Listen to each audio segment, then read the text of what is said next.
9절부터, 지난주 본문에서 9절부터, 그죠? 여호와께서 내게 어떠한 말로 내게 임하셔서 내 입에 하나님의 말씀을 넣어주셨고, 그 말씀을 따라서 내가 예언자로, 선지자로 사역하게 하셨다는 그 이야기가 계속 진행되는 중에, 이제 오늘 11절부터는 환상을 하나님께서 보여줍니다. 예레미야한테 환상을 보여주는 게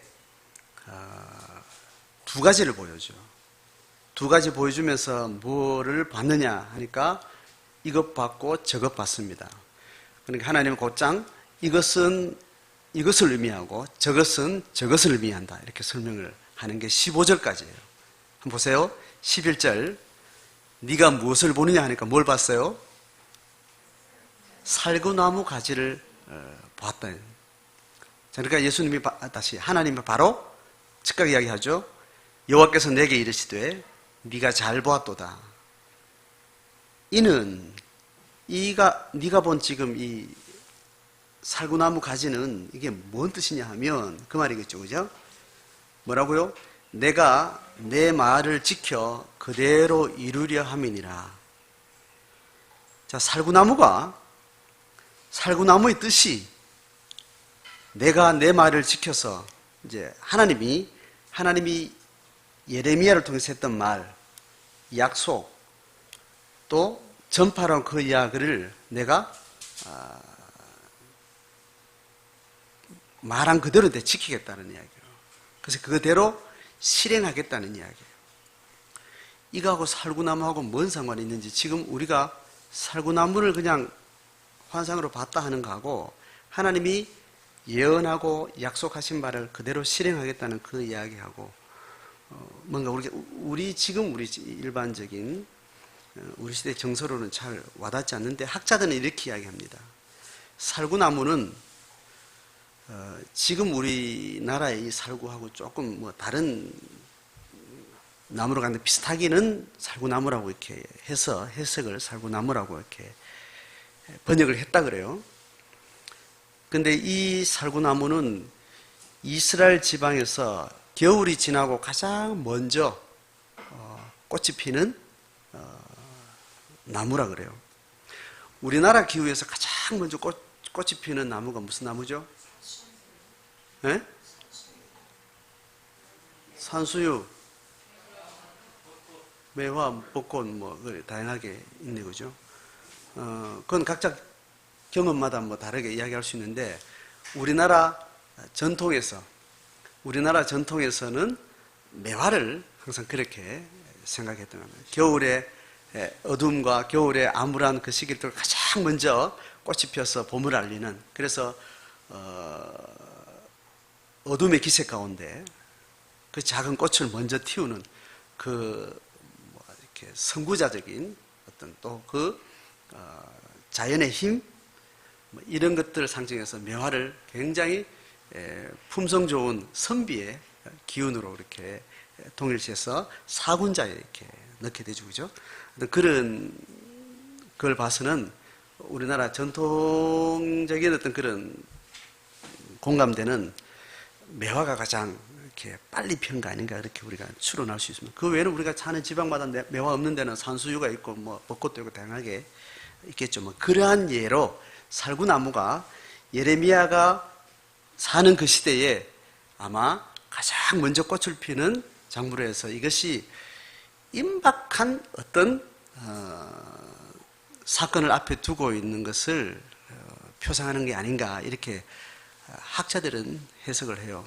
그래서 하나님이 살구나무만 보여줬다면 그것을 뭘 말하는지는 굉장히 분분할 수 있겠는데, 살구나무 보여주고 나서 살구나무의 무엇 때문에 라는 이야기는 하나님이 하지 않고 그냥 바로 그것은 이 의미다 라고 말하는 것이, 내가 한 말을 반드시 이루겠다, 임박하게 이 일은 이루어질 것이다, 그렇게 하나님이 말씀하시는 거죠.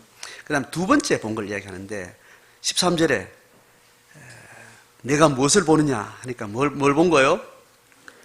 끓는 가마가 있는데, 가마솥 생각하면 됩니다. 큰 가마솥에 물이 막 끓고 있는 거죠. 그런데 그렇게 끓고만 있는 게 아니라 어떻다는 거요? 그 수면이 북쪽에서부터 남쪽으로 가무솥이 이렇게 부어지는 거예요. 북쪽에서 남쪽으로 그 뜨거운 큰 솥에 끓는 물이 부어지는 그 장면을 보게 된 겁니다. 자, 여기에 대해서도 하나님 바로 이야기합니다. 뭐라고요? 여호와께서 내게 이르시되 재앙이 북방에서 일어나 이 땅의 모든 거민에게 임하리라. 이제 그 이미지를 보여준 겁니다. 자, 지금 예레미야가 예언하는 이 시대의 북방은 국제 정세를 제가 지난주에 설명을 좀 드렸죠, 그죠? 이스라엘의 주변 정세는 아래는 애굽 제국, 위로는 메소포타미아 문명의 근거지가 되는 거예요. 그래서 가장 먼저 아시리아 제국이 엄청난 힘을 가지고 확장하더니 이스라엘의 북왕국과 남왕국이 있는 북왕국을 먼저 치고 북왕국을 멸망시킨 겁니다. 그 확장이 북왕국에서 멈춘 거예요. 어디나 경계선이 있지 않겠어, 그죠? 지경이 경계선이 있는데 그게 북에 있는 아시리아가 북왕국 이스라엘까지만 점령을 하게 된 거죠. 그러니까 바로 아시리아 제국하고 바로 국경을 마주하고 남쪽 유다가 지금 존립하고 있는 중에 있는 겁니다. 자, 그런데 지난주 설명에 의하면 이제 아시리아가 해가 지고 바벨론이 신흥국가가 바벨론이 일어나가지고 강성해지더니 아시리아 제국을 집어삼키는 지경에 이른 거예요. 자, 그 상황 가운데 이 국제정세의 큰 주인이 바뀌는 그 시즌에 이 이스라엘을 건너 있는 아래에 있는 애굽 제국이 국제정세에 그래도 한껏 씹는 자기 제국의 위치를 가늠하면서 내가 저기 어떻게 끼어들까, 어떻게 선제 공격할까, 가만히 있으면 치고 내려올 텐데 내가 내 경계선을 어디까지 잡아야 되는데, 이렇게 되니까 큰 신흥국이 일어나면 그 힘이 어떠한지 기세를 알 수 없어요. 그래서 이제 바벨론이 아시리아를 삼키고 그 힘이 그냥 그 지경만 소유하고 있을지 아니면 더 크게 욕심을 해서 치고 내려올지, 또 그 왕권은 얼마나 포악한지 얼마나 정의로운지 알 수가 없습니다. 그러니 이제 애굽은 선제 공격을 하면서 애굽은 적어도 이스라엘과 좋은 관계를 맺으면서 이스라엘 어느 정도 독립을 유지하면서 이스라엘을 통해서 실리를 취하는 쪽으로 애굽은 변방에 있는 국가와 관계를 그렇게 유지하고 있었던 거죠. 그런 가운데 애굽 쪽으로 입장을 가지고 있었던 유대의 어떤 상황이 또 위에 있는 제국들과 관계를 어떻게 해야 될까? 그러면서 어떻게 이 큰 국가 사이, 제국 사이에서 살아남아야 될까? 이 고민이 이스라엘에게 항상 있는 거예요. 자, 그런 과정 가운데 이제 지난주에 이야기한 것처럼 애굽이 바벨론을 일찍 건드려 보려고 북상에서 전쟁을 하려고 올라가는 사이에 유대왕 요시야가 못 간다 딱 막은 겁니다. 그래서 전쟁하다가 요시야가 죽었죠. 이제 그런 상황 가운데 이제 하나님이 예레미야에게 말하는 것은 이제 신흥국 바벨론은 아시리아보다 더 강대해서 그 치고 나는 힘이 점점 확장돼서 북왕국 이스라엘 선에 멈추지 않고 남왕국 유다도 아마 먹을 것이다. 이제 이 예언들을 이제 하는 겁니다. 국제 관계의 힘의 질서가 크게 바뀌는 그 시대 가운데 하나님이 예레미야를 통해서 이 힘의 큰 변화들 속에 하나님의 백성 이스라엘은 어떻게 이 역사를 해석하고 어떻게 이 큰 강대국 사이에서 어떤 가치로 어떤 중심으로 우리의 삶의 방향을 고민해야 될지를 예레미야를 통해서 하나님이 이제 가르치고 있는 중이죠. 어쨌든 팩트로서 이제 곧 북쪽에서부터 엄청난 신흥국 바벨론은 재앙으로 이제 남쪽 유다로 이제 덮쳐올 것이라는 이야기를 하는 겁니다. 자, 그 구체적인 내용을 이렇게 이야기합니다. 15절 보면 나 여호와가 말하노라. 내가 북방 모든 나라의 족속을 부를 것인즉. 북방 모든 나라라는 말은 아시리아가 됐든지 이제는 새로운 힘의 주축이 된 바벨론이 그가 통합한 모든 국가들, 제국을 이야기하는 거죠. 그 제국이 침범이 오는데 이거를 그들이 유다에 쳐들어온다고 이렇게 말을 해놓고는 하나님이 다시 어떻게 말하는 거예요? 내가 북방 모든 나라의 족속을 하나님이 불렀다라고 이야기하는 겁니다. 하나님을 알지 못하는 사람은 하나님이 배제된 상태에서 인간이 만들어 놓는 많은 역사의 사건들을 어떤 인과적인 혹은 시간적인 맥락을 따라서 그 이유를 따지고 예측을 하고 해석을 하겠죠. 근데 하나님을 전제로 살아가는 사람에게는 하나님이 이렇다라고 이야기하는 거예요. 겉으로 보이기는 이렇게 해서 저런 사건이 일어났고 저런 사건 때문에 이런 일이 일어났지만 이것이 인과의 모든 과정이 이 안에 있는 것 같지만 이 배후에 하나님의 존재가 이 상황들을 주도하고 있다라는 이야기를 계속 반복하고 있어요. 이스라엘 백성들은 계속 하나님을 통해서 이런 이야기를 계속 듣고 있는 겁니다. 그러니까 사태가 전부가 아니고 사태 이면에 하나님을 통해서 이루어지는 역사를 계속 주목하도록 이야기를 하는 거예요. 예언자들은 계속 이런 이야기를 해요. 자, 그래서 결과가 어떻게 돼요? 그들이 와서 예루살렘 성문 어귀에 각기 자리를 정하고 그 사면 성벽과 유다 모든 성읍을 칠 거다.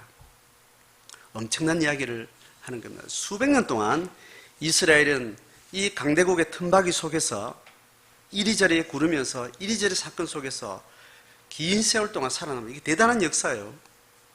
바로 지척간에 큰 강대국이 있고 큰 문명의 근원지가 있는데 거기서 이 작은 나라가 수백 년 동안 살아남았다는 건 대단한 일이에요. 이런 상황 가운데 그들의 자존심은 하나님이 그들의 하나님이고 그 하나님이 우주와 모든 세상을 창조하신 분이고 그 하나님이 이스라엘 백성을 지키시고 통치하신다는 그런 자신만만한 선민의식을 가지고 있었던 겁니다. 자, 그런데 이제 이런 이야기를 하나님의 신탁을 받은 예언자를 통해서 이런 이야기를 이제 해야 되고 이 상황을 이제 들어야만 되는 상황에 오게 된 겁니다. 엄청난 이야기를 하는 거예요. 하나님이 이렇게 제국이 바뀌어지고 제국의 덩치가 얼마나 크게 확장되느냐에 따라 확장 범위 안에 들어오는 나라들은 큰 철퇴를 맞고 엄청난 사람들이 죽어나가고 파리 목숨처럼 사람들이 이제 그렇게 떨어지는 무서운 저주들이 일어날 텐데 그 역사 속에 그 강자들을 부르니까 강자들을 동원해서 하나님이 누구에게는 재앙이 되고 누구에게는 승리가 되는 그 판을 주도하는 분이 하나님이라는 이야기를 들었을 때 이스라엘 백성들은 여러 가지 생각을 많이 하겠죠. 이스라엘의 국가 공동체가 계속 진행되는 동안 하나님이 처음부터 그런 이야기를 계속했습니다. 가나안에 이스라엘 백성들이 애굽을 탈출해서 광야를 지나서 가나안에 들어갈 때 전쟁을 하면서 가나안에 있는 7 족속을 다 멸해야만 됐습니다. 그때도 인간이 바라보는 역사의 상황은 새로운 신흥민족이 벌떼같이 일어나서 자리 잡고 있던 7 족속들의 각 축조를 벌이면서 자리 잡고 있는 이 팔레스타인 지역에 새롭게 들어와서 그거를 전멸시키는 그런 전쟁사로 보여지는 겁니다. 그런데 하나님이 이스라엘 백성들에게 어떻게 이야기하는가 하면 7 족속이 굉장히 악랄하고 하나님 보기에 죄악이 관영한 문명을 이루고 있었다는 거예요. 그래서 이스라엘 백성들이 하나님의 백성으로서 하나님이 지명한 그 가나안 땅에 들어와서 그들을 몰아내는 전쟁에 이스라엘 백성들 편에서 어떤 필요한 땅을 주시고 그들이 죄가 관영하기 때문에 죄로 가득 찬 그 문명을 완전히 쓸어내고 하나님의 정의롭고 아름다운 나라를 만들겠다라는 이 목적이 있긴 하지만 당하는 자들 입장에서는 하나님에게는 이렇게 설명합니다. 그들의 죄가 차고 차서 어느 역사의 한 시점이 되어서 하나님이 그 죄를 심판하는 사건으로서 그들에게는 의미가 있다라고 이야기를 하는 겁니다. 그런 방식으로 계속 하나님 이야기를 하세요. 그리고 예언자들의 역사에 보면 하나님의 백성들을 향해서 계속 하나님이 축복을 약속했지만 하나님의 약속을 빗나가면 하나님이 재앙을 내리시는데 그 재앙 내리는 게 하나님이 천사를 동원해 보내는 게 아니고 그들이 무시하고 그들이 심판의 대상으로 여겼던 이방 백성들의 군대를 통해서 하나님의 백성들을 징계하고 재앙을 주시는 겁니다. 그렇게 이야기할 때도 하나님이 선택하지 않은 백성들을 통해서 그 역사의 여러 가지 과정 가운데 이스라엘 백성을 치신다는 겁니다. 그러고 나서 또 어떤 이야기를 하는가 하면 하나님 믿지 않는 어떤 국가가 이스라엘 백성을 쳤죠. 쳤는데 그 치면서 그 사람들은 악랄함과 그들의 죄성의 어떤 무서운 도끼로 하나님의 백성들을 친단 말이죠. 그렇게 해놓고 이스라엘 백성들을 치는 게 목적이에요. 그렇게 해놓고 그들을 치는 가운데 드러났던 그들의 악랄함, 죄의 무서움, 이것들을 가지고 또다시 하나님은 그들을 심판할 거라고 하나님 이야기를 하시는 거예요. 또 누굴 통해서? 이스라엘 백성들을 통해서 하기도 하고 또 다른 힘을 가진 또 다른 역사의 주도권을 가진 자들을 통해서 또 그들을 하나님이 심판할 것이라 이렇게 이야기합니다. 자, 그러면 우리는 하나님의 부름받은 백성의 편에 있습니다. 하나님의 백성의 편에 있는데 하나님이 하나님의 백성을 향해서 어떤 축복의 약속을 해놓고 그 축복의 약속을 하신 목적이 있는데 그 목적대로 약속대로 우리가 잘 신앙생활을 못하면 하나님이 징계를 내리는 거예요. 징계를 내리는데 징계를 내릴 때 승자들, 칼 들고 들어오는 그 하나님 모르는 그 백성들은 그들을 나름대로 악한 것에 대해서 하나님이 또 다 계산하고 있다라는 것에 대해서 이스라엘 백성들 이야기를 하고 있어요. 그러니까 이스라엘 백성들은 어떤 생각을 듭니까? 하나님이 우리가 간섭하든 안 하든 우리가 주도하든 안 하든 하나님이 우리의 삶에 대해서 하나님이 어떤 목적과 방향을 가지고 계신데 우리가 손댈 수 없는 이방인들이 우리에게 침범해 들어오든지 자기들끼리 싸우든지 그들의 악함은 악함대로 하나님이 다 손을 본다는 것에 대해서 하나님이 그들에게 보여주는 겁니다. 그럼 그것을 이스라엘 백성들을 통해서 사기도 하고 혹은 그렇지 않아도 이스라엘 백성들 하나님의 통치라는 것은 다 하나님 창조세계 전체를 그렇게 손본다는 것에 대한 신뢰를 가지고 있는 겁니다. 자, 그런 의미에서 그들은 자기들에게 주어진 소명에 충실하도록 하나님 앞에 계속 도전을 받고 있는 거예요.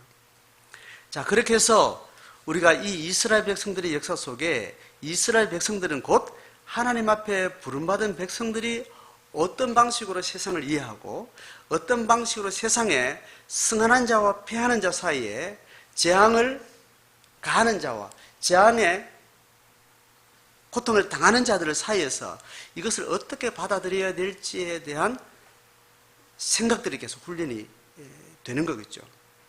자, 그렇게 해서 오늘날 우리의 모습으로 다시 돌아오면 하나님이 한 국가가 됐든지 가정이 됐든지 개인이 됐든지 한 사람의 삶에 대해서는 하나님이 마지막에 다 손본다는 겁니다. 손을 보는데 죽기 이전에 보는 거예요? 죽고 난 뒤에 보는 거예요? 예? 메인스트림은 뭐예요? 메인스트림은 죽고 난 뒤에 보는 거예요.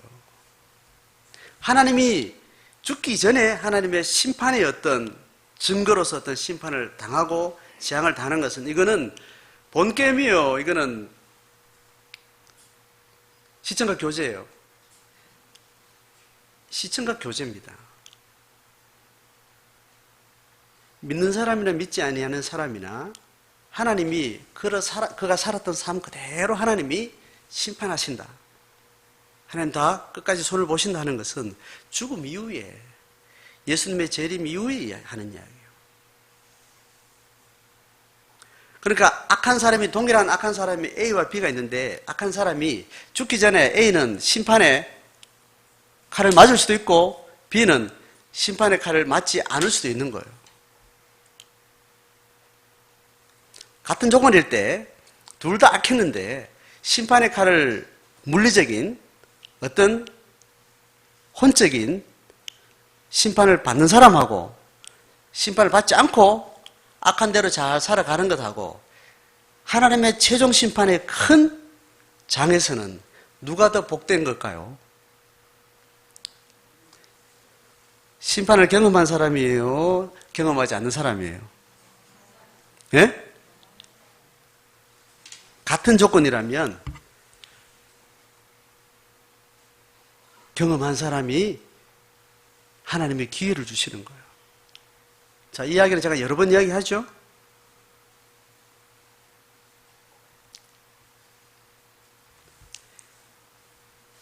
둘 다 악했는데 문제는 물리적 재앙을 당하고 나서도 하나님의 영적 재앙을 떠올리면서 새롭게 정신을 차리면 이 사람한테 복이 있다는 거예요. 근데 물리적 재앙을 당하고도 정신 못 차리고 그렇게 살다가 영적 심판을 받게 되면 이 사람보다는 이 사람이 좀 더 낫다고 할 수 있나요? 뭐 그렇게 우리 수준에서는 생각할 수 있지만 저 높은 비행기를 타고 지면을 바라볼 때 조그만 학고방만한 집 한 채나 뭐 수십 층 되는 빌딩이나 그놈인 것처럼 하나님 앞에는 큰 차이는 없겠죠. 자, 하나님이 이스라엘 백성들에게 계속 이야기하는 것은 하나님이 택한 조건이 전제라면, 하나님이 택한 백성으로 부름받은 전제라면 물리적 재앙을 당하는 자와 당하지 않는 자와 어디에 복이 있다는 거예요? 당하는 자가 복이 있다는 이야기를 하는 거예요. 이거 정리를 분명히 하셔야 됩니다.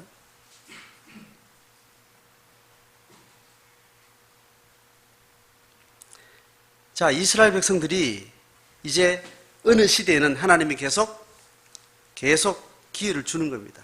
언제까지? 바로 직전 선지자인 이사야 때까지만 해도 하나님이 이미 결정 내려놓고 재앙을 말하지 않았어요.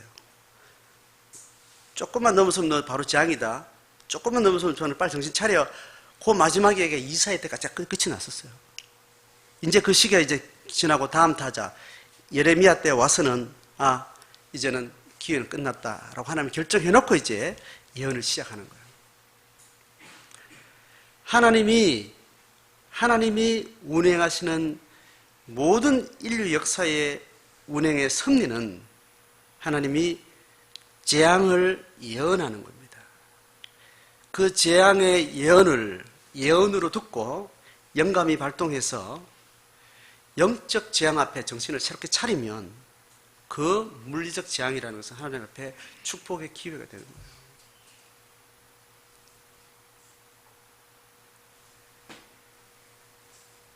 자, 그래서 하나님이 다음 이야기를 합니다.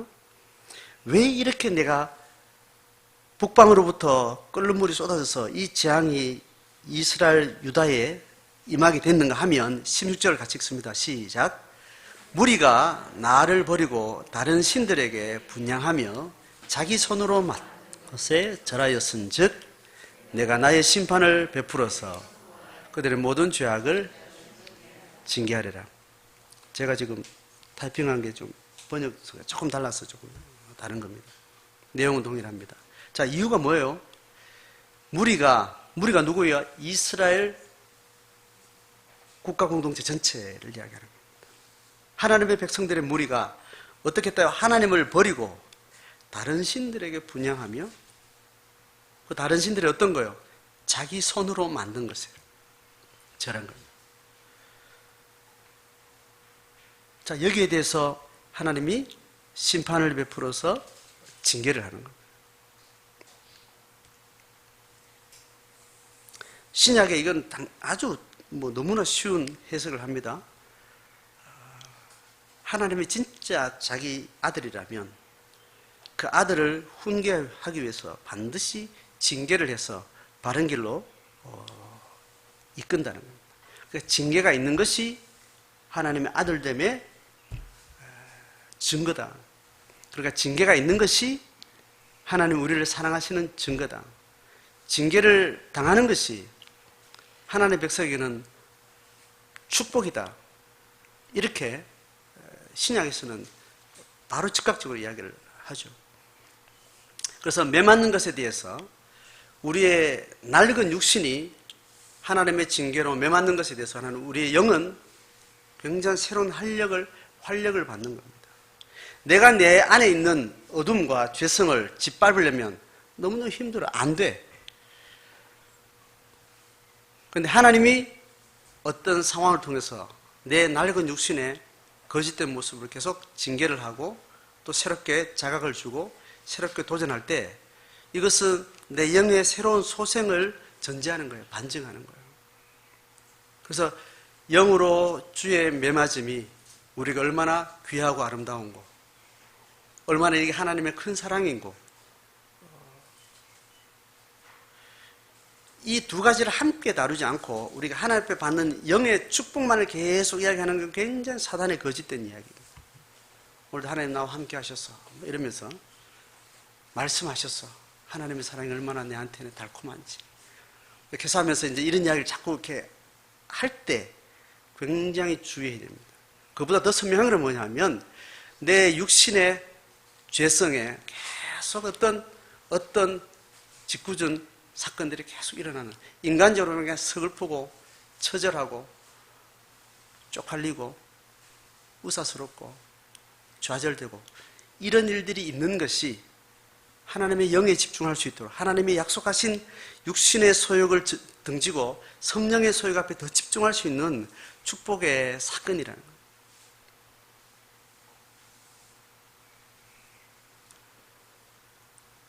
그래서 매 맞기 전에 돌아왔으면 이건 있을 수 없는 거예요. 하나님이 매를 대서 죽게 돌아오게 하신다는 이 패턴을 아는 분들의 기도 중에 매 맞기 전에 돌아와야 되는데 이렇게 라고 이야기하는 이야기를 제가 살면서 종종 들었습니다. 그런 거는 없어요. 제대로 돌아오는 게 아니라니까. 오직이 몇 타작을 받고 돌아와야 다시 돌아가지 않는 거예요. 그게 물리적으로 사건적으로 얼마나 비참해야 되느냐 얼마나 아파야 되느냐 이 이야기를 하는 게 아닙니다. 이거는 주관적인 일들이에요.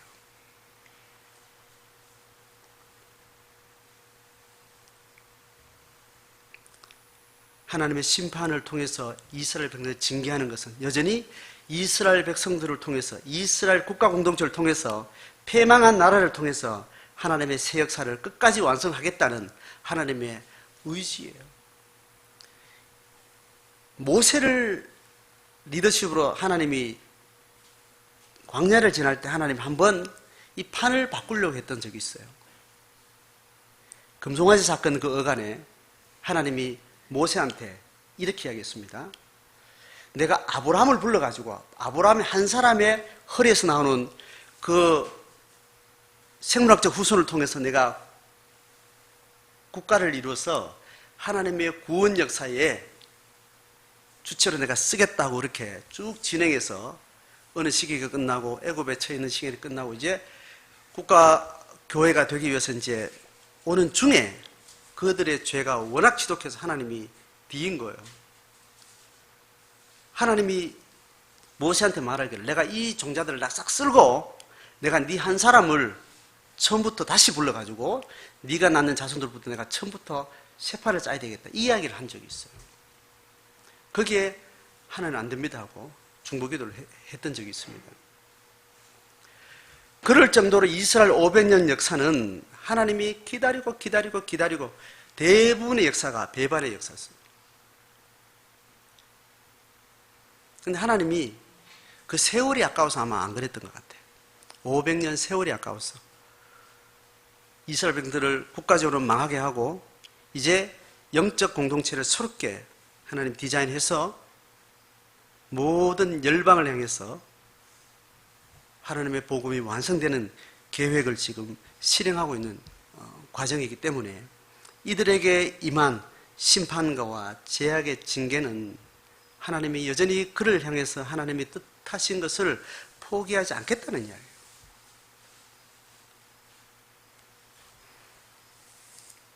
자, 17절 넘어갑니다. 그렇게 해서 그러므로 너는 너의 허리를 동이고 일어나 내가 내게 명한 바를 다 그들에게 고해라.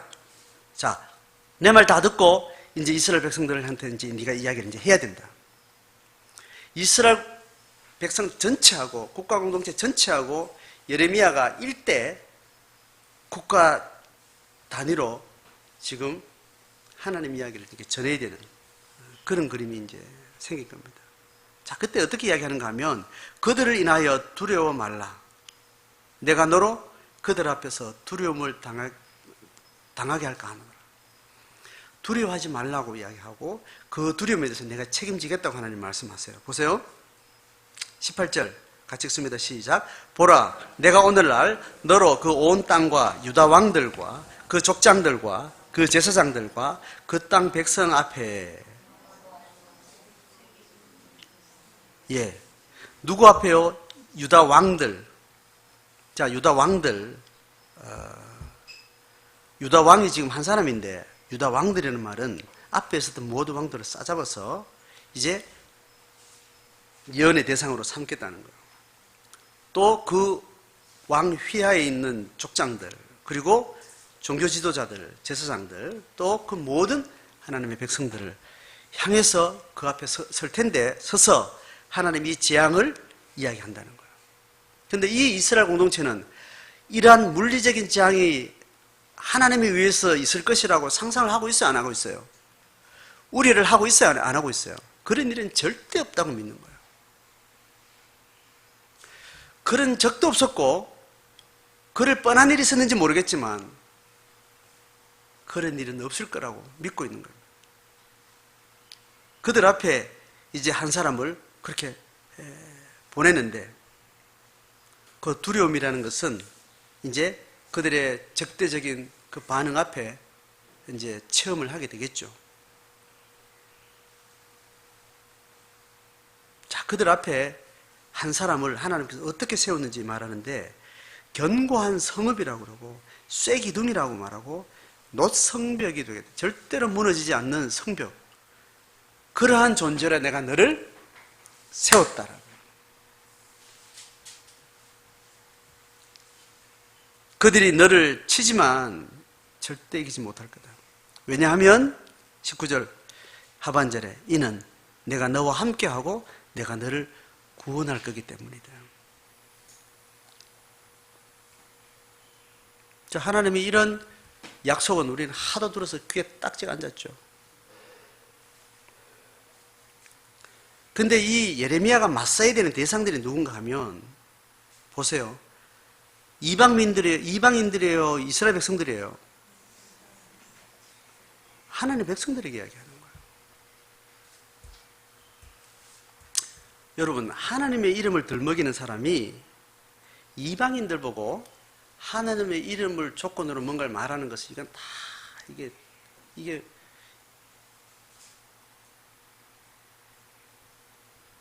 하나님의 뜻하고는 전혀 먼 게 대부분입니다. 이방인들 당사자들의 어떤 사건과 그들의 어떤 이해관계를 두고 자기가 믿는 하나님의 이름으로 뭔가를 말하는 것은 굉장한 하나님이 하시는 방식이 아니에요.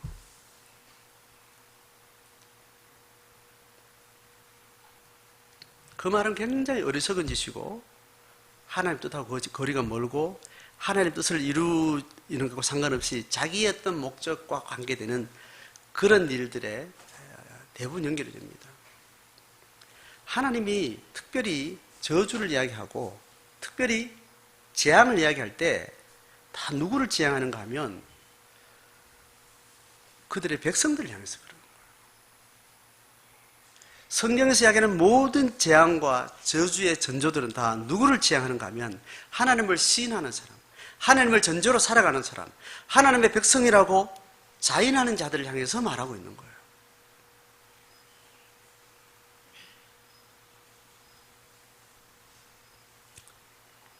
자, 어쨌든 이스라엘 국가 공동체 전체의 통치자들, 통치자 한 사람만 말하는 게 아니고 그 앞에 줄줄이 서던 왕들을 다 싸잡아서 500년 역사 전체를 싸잡아서 하나님의 재앙을 이야기하니까 이게 얼마나 엄청난 일인가요?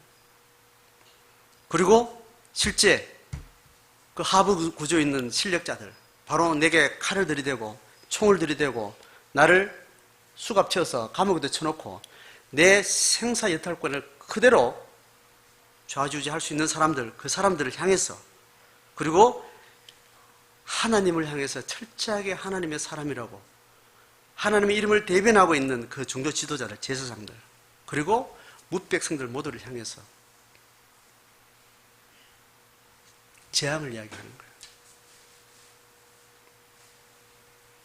자, 이 내용은 하나님의 백성들의 회복과 하나님의 백성들이 지속적으로 역사 속에 하나님의 역사를 감당하기 위해서 그 하나님의 백성들의 공동체 안에 혹은 그 개인 안에 일어나는 철저한 죄와 하나님의 음성과의 싸움을 이야기하는 거예요. 그러니까 이 일대 다와의 이 이해관계가 다른 하나님을 전제로 하는 이런 이야기는 교회 공동체 안에 일어나야 할 일들로 하나님 우리가 그림을 그려준다는 거예요. 그러니까 하나님의 백성들은, 하나님의 공동체는 안에서 계속 찢고 뽑고 싸우는 일들이 있어야 돼요. 계속 자기 안에 자정력을 위해서 엄청난 에너지를 쓰면서 자기 하나님의 백성으로서 소명 앞에 침투되는 죄성과 침투되는 죄악의 건덕지들을 끊임없이 정화낼 수 있는 그런 싸움들이 끊임없이 있어요. 그 싸움에는 대부분 패가 딱 나눠지는데 다수와 소수가 있는데 여지없이 하나님 뜻을 붙드는 자들은 다수라는 거예요, 소수라는 거예요? 소수들이라고 하나님은 내놓고 이야기를 하고 있습니다. 그러니까 어떤 하나님의 백성들의 시대 속에 하나님 백성들의 공동체 안에 서로 면대면이 일어나면 어느 편에 가면 대충 하나님의 뜻이에요? 쪽수 적은 데 가면 하나님 편이에요. 왜냐하면 쪽수 적은 데는 반드시 인간이 쓸 수 있는 힘에 밀린 자들이기 때문에 그 자리를 지킨 사람은 사람이 가진 힘이 아닌 하나님의 힘이 아니면 그 자리를 지킬 수 없기 때문에 그런 거예요. 대체로 그렇다는 겁니다. 확률적으로. 또 들어가 봐야 되는 일이 있긴 하지만 그렇다. 다수는 하나님의 힘이 없어도 자기 뜻을 관철할 수 있는 방법이 얼마든지 있기 때문에 그냥 그렇게 쏟고 변질이 되는 거예요. 그래서 하나님 앞에 순수하려면 마지노선에 서야 되는 겁니다. 벼랑 끝에 서서야 하나님 앞에 순결할 수 있고 끝까지 진실할 수 있는 거예요. 하나님 편에. 인간이 동원할 수 있는 모든 패를 내려놓은 상태 혹은 빼앗긴 상태에 있는 자들이 하나님 앞에 제대로 갈 수 있는 겁니다. 똑같은 조건에 돈 많은 목사님하고 돈이 별로 없는 가난한 목사님하고 끝까지 신실할 수 있는 확률은 누가 있는 거예요? 가진 것 별로 없는 사람이 조건이 같을 때 이야기입니다. 가능성이 많은 거예요. 성도들 마찬가지. 세상에 가진 것이 하나님의 분복을 많이 주신 사람은 더 정신을 차려야 되고 더 내려놓을 준비를 늘 사시나무 떨듯이 떨면서 자기 구원을 이루기 위해서 각성을 해야만 돼요. 그거 얼마나 어려워요. 그래서 이제 포기를 하는 거예요. 정말 순결을 지향하고 하나님의 힘으로 살기를 원하는 자들은 세상 사람들이 동원할 수 있는 패들을 자꾸 내려놓는 쪽으로 자발적으로 가는 겁니다. 이도 다수가 가요, 소수가 가요? 대부분 소수들이 그런 거예요. 자, 이 상황에 하나님이 이스라엘 백성들을 각성케 하는 이 한 사람, 소수도 아닌 한 사람을 들어서 하나님 새 역사를 이제 준비시키는데 이 사람은 나중에 보면 알겠지만 이 사람은 거의 짐승처럼 살아가게 됩니다. 오늘 이 시대를 하나님 앞에 살면서 하고 많은 교회가 있고 하고 많은 하나님 이름을 떠들고 기독교 역사라고 하는 것이 얼마나 엄청난 인류 역사에 영향을 끼치는 그 시대 흐름 속에 이렇게 살면서 계시가 우리 가운데 증거하는 바는 우리가 어떤 자세로 서야 되는지, 어떤 방식으로 세상을 바라봐야 하는지, 믿는 자 가운데 일어나는 생로병사, 생사화복, 흥망성쇠를 어떻게 이해하고 어떻게 선택해야 되는지 예언자들의 삶을 통해서 우리가 다시 잘 돌아보고 내가 잘못 힘주고 있는 곳, 내가 잘못 해석하고 있는, 잘못 붙들고 있는 기도들 하나님 앞에 새롭게 점검되어지고 준비되어지기를 주의 이름으로 축복합니다.